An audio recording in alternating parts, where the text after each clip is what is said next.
9 grocery store brands Christians must remove from their homes today. Do not skip this warning. When the Israelites carried the Ark of God into battle against the Philistines in 1 Samuel 4, they believed the presence of a sacred object guaranteed their protection.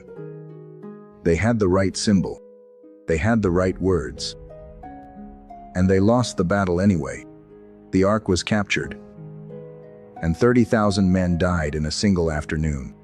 The lesson Scripture draws from that day is not that God abandoned them.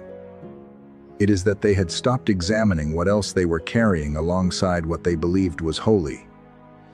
That is the situation millions of American believers are in right now. Not because they stopped loving God, because the enemy stopped needing them to. He simply arranged to be carried inside their grocery bags instead.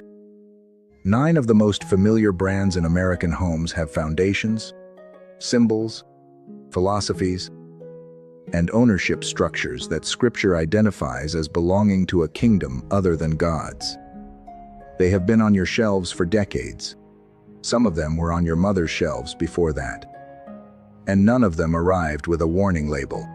This video will name every one of them. Type "God guards my home" in the comments right now.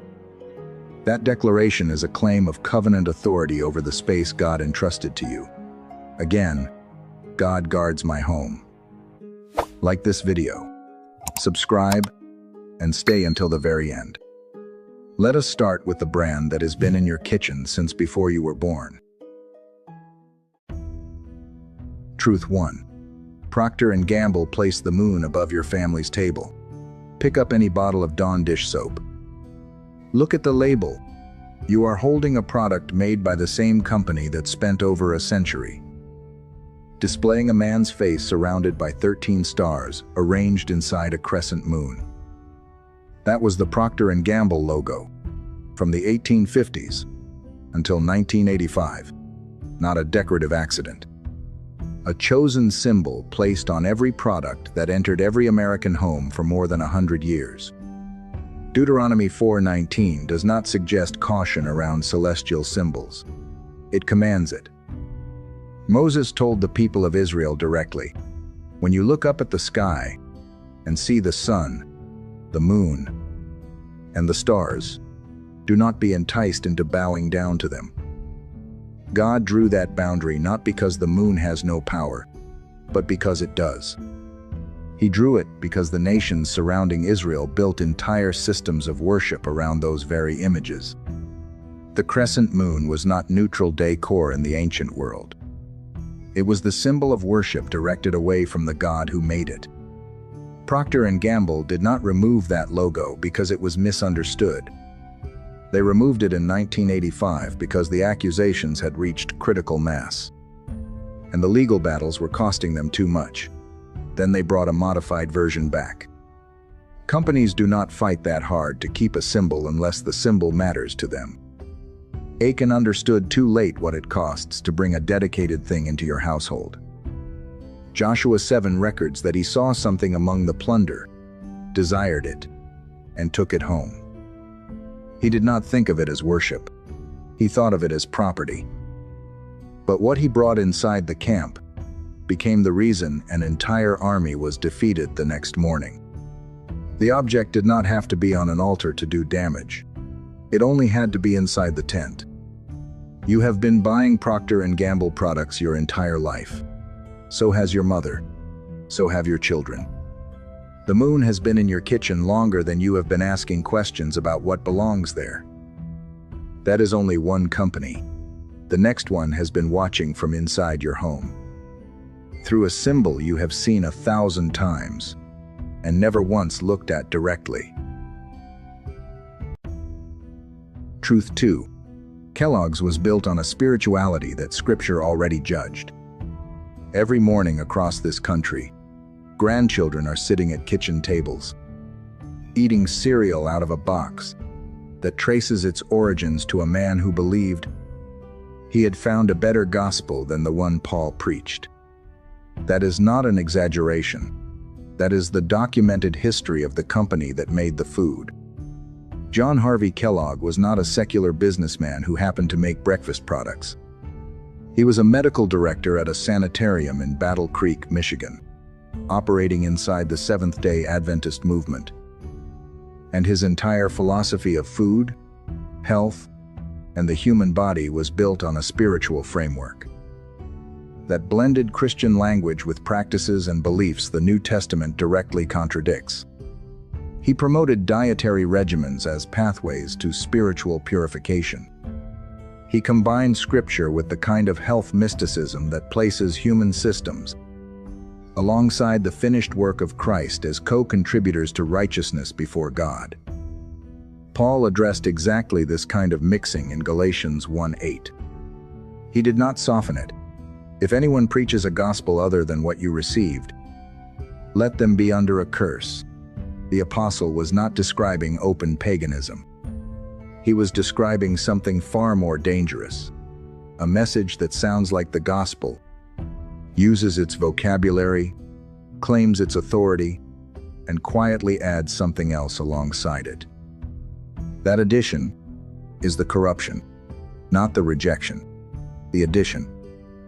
Kellogg's religious framework did not stay in Battle Creek. It became the founding philosophy of an institution. And institutions carry the spirit of their founders long after the founders are gone. The company has changed hands, changed products, and changed marketing strategies across more than a century. What has not changed is the origin. A bowl of cereal does not come with a theological disclaimer. It comes with a cartoon mascot and a coupon. But the bowl was designed by a man who believed he was serving God. Through a spirituality Scripture had already placed under judgment before he was born. Your grandmother fed your mother this cereal. Your mother fed it to you. You put it in front of your grandchildren this week without a second thought.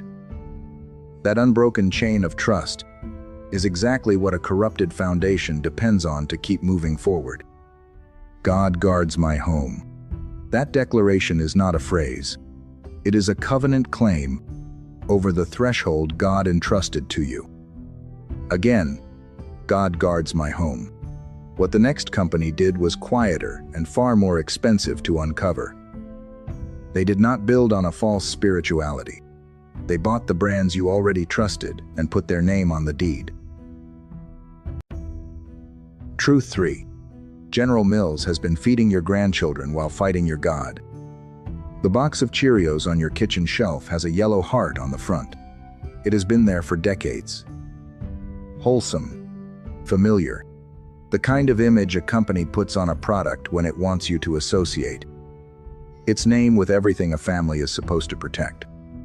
General Mills has spent 100 years building exactly that association. And for the last several decades, it has been using the money from every box you purchased to fund organizations and causes that stand in direct opposition to what Scripture calls holy. Joshua stood before the entire assembly of Israel in Joshua 24:15 and refused to leave the question unanswered. Choose this day whom you will serve. He was not speaking to pagans who had never heard of God. He was speaking to people who had seen the Red Sea part, people who had eaten manna, people who had watched God move in ways that left no room for doubt. And still he named the choice, because proximity to God's works does not automatically produce loyalty to God's values. A person can benefit from everything God provides and still direct their resources towards something else entirely. General Mills has done precisely that. The company has publicly and repeatedly funded advocacy campaigns and organizations that promote positions Scripture defines without ambiguity as outside the boundaries of God's design. This is not a matter of interpretation. The funding is documented. The positions are stated openly. And the vehicle for that funding is the purchase of products that carry the image of a yellow heart. And a family gathered around a breakfast table.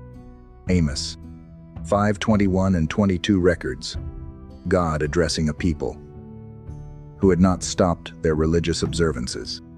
He told them directly, I despise your religious festivals. I cannot stand your assemblies. Even if you bring burnt offerings, I will not accept them. God was not impressed by the rituals of people whose resources were directed toward what he had condemned. The offering and the funding cannot be separated in his accounting. Every box of Cheerios, every bag of Betty Crocker mix, every carton of Yoplait is a financial vote. The question Joshua asked is still on the table. What the next company did was not fund a position openly. It hid inside brands you never once connected to a single corporate owner. Truth 4. Unilever's eye has been watching from inside your home for decades.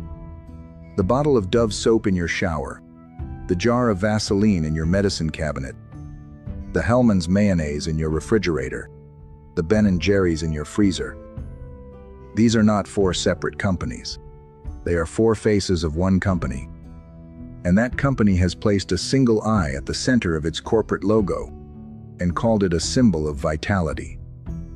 Paul wrote in 2 Corinthians 11:14 that Satan himself masquerades as an angel of light. He was not describing a distant theological threat. He was warning the church at Corinth about something already operating inside their community, a spiritual deception so well constructed that it did not look like deception at all. It looked like wisdom. It looked like progress. It looked like something worth following. The masquerade works precisely because the disguise is beautiful. A grotesque enemy announces himself. A sophisticated one offers you something that feels like a gift. Unilever's logo is a stylized letter U assembled from dozens of small icons. At the center of that construction, positioned deliberately, is a human eye. The company describes it as representing vision and insight. That is one interpretation. Scripture offers another. Matthew 6:22 and 23 records the words of Jesus directly. The eye is the lamp of the body. If your eye is healthy, your whole body will be full of light. But if your eye is unhealthy, your whole body will be full of darkness. Jesus was not speaking only about physical sight. He was describing the spiritual orientation of what a person allows to see on their behalf, to watch over them, to define what they perceive as light. The eye that watches over your household matters. Whose eye it is matters more. Unilever owns over 400 brands. Most consumers recognize fewer than a dozen of them as belonging to the same corporate parent. That invisibility is not an accident of business structure. It is a feature. A company that wants to be trusted puts a warm face on each product and keeps the owner's name off the label. Dove does not say Unilever on the front. It says Dove. It says gentle. It says real beauty. The eye watches from behind 100 different friendly faces, and the household never knows it. Let in only one thing. The brand you trusted was always just the door. The next company built the same deception at a scale that makes Unilever look small. Truth 5. Nestlé owns what you thought was wholesome, and that is the whole point. There is a reason a trap is not built in the open. Proverbs 1:17 states it plainly. How useless to spread a net where every bird can see it. The net works because it is hidden inside something that looks exactly like the ground. The bird does not land on a trap. It lands on what appears to be an ordinary place to rest. And by the time the difference becomes clear, the landing has already happened. Nestlé is the largest food and beverage company in the world. That fact alone is not the problem. The problem is what that scale makes possible. Nestlé owns Gerber, the brand most American mothers trusted with their infants' first food. It owns Stouffer's, Hot Pockets, DiGiorno, Coffee Mate, Carnation, Toll House, Dreyer's, Perrier, Poland, Spring, and over 2,000 other brands. Most of the people buying those products have never once connected them to a single parent company. They reached for what was familiar. They trusted what their mother used. They chose what had been in the house since childhood. The net was already in place, before they were old enough to ask who built it. Gehazi understood too late what it cost to reach for something that was never offered to you honestly. In 2 Kings 5, after the prophet Elisha had refused any payment from Naaman for his healing, Gehazi ran after the Syrian commander in secret and collected what his master had declined. He brought it home. He hid it, and when Elisha asked where he had been, Gehazi said nowhere. The leprosy that Naaman had been cleansed of transferred to Gehazi and to his descendants forever. What he received in secret cost his family something that outlasted him. A thing taken into the household under false pretenses does not stay contained to the person who carried it in. Peter Brabeck Letmatha served as chief executive and then chairman of Nestlé for decades. In a documented interview, he stated publicly that the idea of water as a human right is an extreme position, and that water, like any other foodstuff, should have a market value. Water, the substance God placed on the earth in Genesis 1 before he made a single living thing that needed it. The man overseeing the company that owns what you feed your grandchildren for breakfast placed himself publicly above the order God established at creation. The brand on the label was never the owner. It was only the face the owner chose for you to trust. Drop your first name and your city or country in the comments below. Whether you are watching from Dallas, from Johannesburg, or anywhere else God has placed you, let us know you are here. What comes next stopped hiding behind wholesome packaging entirely and built its deception into the daily ritual you return to every single morning. Truth 6.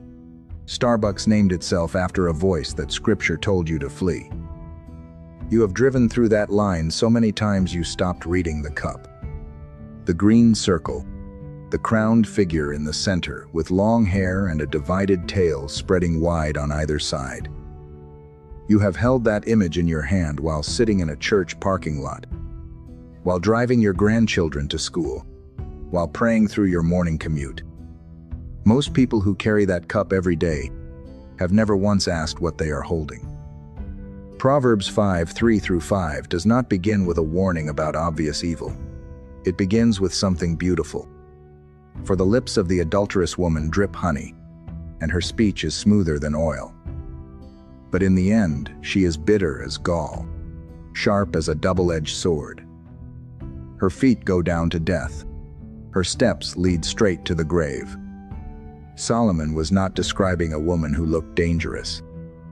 He was describing one who was designed to not look dangerous. The honey is real. The smoothness is real. That is the mechanism. The destination is the thing that gets hidden until arrival. The image on the Starbucks cup is a siren. Not a mermaid, a siren. In the mythology the company's founders drew from when they chose that image. The siren was a creature whose specific purpose was to produce a sound so compelling that sailors steered their ships toward it and drowned. She did not chase them. She sang. They came to her. Starbucks co-founder Terry Heckler has confirmed the image was chosen deliberately from a medieval maritime woodcut, selected because it carried a seductive quality that would draw people in. Those are not a critic's words. That is the design philosophy stated by the people who made the choice. Samson knew what it was to be drawn by something whose beauty concealed its purpose. Judges 16 records that he loved Delilah, and the lords of the Philistines came to her. With a single instruction, entice him, and find out where his great strength lies. She did not overpower him. She invited him to keep returning.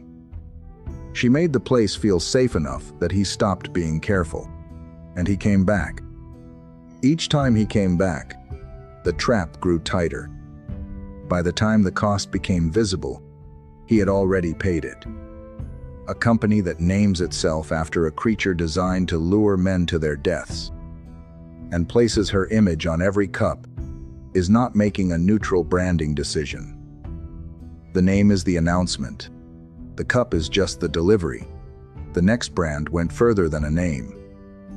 It placed the number Scripture associates with the mark of the beast directly into the hands of your grandchildren and called it an energy drink. Truth 7. Monster Energy is selling the mark to your grandchildren at every checkout. Your grandchild picks it up at the gas station counter while you are paying. The tall black can. The green claw mark slashed across the front. 3 jagged lines that look like a stylized M for Monster. It is cold. It is cheap. And it is positioned at eye level at every checkout lane. In every grocery store in America, you have probably handed one over without a second thought. Most grandparents have. Revelation 13:17 does not describe a distant future event in abstract terms. John records the vision with specificity. No one could buy or sell unless they had the mark. The mark is not presented in Scripture as something people receive knowingly as an act of worship. It is presented as something woven into the ordinary commerce of daily life. Something that becomes so embedded in the routine of buying and selling that its presence stops registering as a choice. John saw a system, not a single moment. A system designed to normalize what it carries until the carrying feels like nothing at all. The 3 lines on the Monster Energy can are the Hebrew letter Vav repeated 3 times. Vav is the 6th letter of the Hebrew alphabet. 3 Vav characters placed together form the numerical value 666. This is not a claim invented by concerned Christians reading too much into graphic design. It is a straightforward application of Hebrew numerology to the exact characters used in the logo. And it is a connection that the company has never directly addressed. On the back of the can, below the tab, a cross is printed. When the can is opened and tipped to drink, the cross inverts. These are not accidental design choices. Graphic design at the corporate level does not produce accidents. Every element is reviewed, approved, and placed with intention. Aaron did not tell the Israelites at the foot of Sinai that he was leading them into idolatry.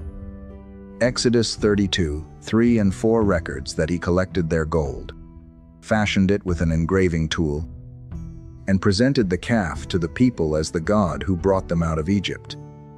He was not a pagan priest. He was Moses' brother. He had stood before Pharaoh. He had watched the plagues fall. And still, he placed an image in the hands of the people he was supposed to protect and called it acceptable. What gets placed in your grandchild's hand at the checkout counter is your responsibility before it becomes theirs. If you have made it this far, you are not the average believer scrolling past hard questions on a Sunday afternoon. You are someone who has already paid a price for taking Scripture seriously, who has been called extreme, called fearful, called too suspicious of a culture, that everyone else seemed comfortable inside. That discernment was never a flaw. It was a gift you were given before you had the vocabulary to defend it. The next brand did not need a symbol. It built an entire store around a gospel. Truth 8. Whole Foods was built to replace your biblical worldview with a better smelling one. Walk into any Whole Foods store and notice what happens in the first 30 seconds. The lighting is warm. The produce is arranged like an altar. The music is ambient and vaguely transcendent. The signage speaks of wellness, harmony, earth, and spirit. Nothing about the experience is accidental. Every sensory element was designed to produce a specific feeling. The feeling that you have entered a place set apart from the ordinary world. A place oriented toward something higher. That feeling is the product. The groceries are secondary. Colossians 2:8 names the mechanism with precision Paul learned from personal experience. See to it that no one takes you captive through hollow and deceptive philosophy, which depends on human tradition and the elemental spiritual forces of this world, rather than on Christ. The captivity Paul described does not arrive through force. It arrives through philosophy, through a framework for understanding the world that sounds elevated, that borrows the vocabulary of transcendence, that makes the person inside it feel spiritually serious, while quietly removing Christ from the center of everything it touches. John Mackey founded Whole Foods on a philosophy he has described publicly and at length as conscious capitalism, a framework drawing heavily from New Age thought, Eastern spirituality, and the human potential movement.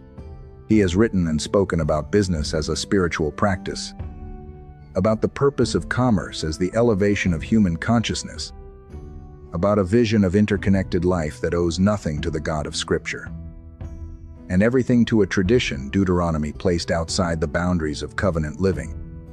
This is not a private belief kept separate from the stores he built. The stores were designed as the physical expression of that belief.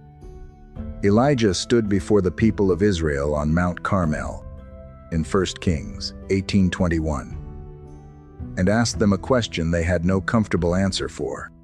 How long will you waver between two opinions? The people he was addressing had not abandoned the name of God. They had simply added something alongside it. They were maintaining the form of covenant faith while incorporating a spiritual framework that was not compatible with it. Elijah did not rebuke them for outright paganism. He rebuked them for the wavering, for the comfortable middle position that felt like balance but was functioning as slow replacement. Whole Foods does not ask you to stop believing in God. It simply builds a space where the presence of God is never mentioned and something else quietly takes his place. The question is not whether that replacement happened. The question is how far it has already reached. Truth 9. Amazon owns the grocery store now, and Scripture already named the system. 2,000 years before Jeff Bezos was born, a man on the island of Patmos watched a vision unfold and wrote down what he saw with enough specificity that what he described maps onto the present moment in ways that should stop every believer cold. Revelation 18:11 through 13 records the mourning of the merchants of the earth over a system of commerce that has fallen, a system that traded in gold and silver, in fine linen and purple, in every kind of spice and food, and at the end of the list, in human souls. John was not writing fiction. He was recording a divine disclosure about a commercial structure so total, so all-encompassing, that when it falls, the merchants of the entire earth weep because no one buys their cargo anymore. Amazon purchased Whole Foods in 2017.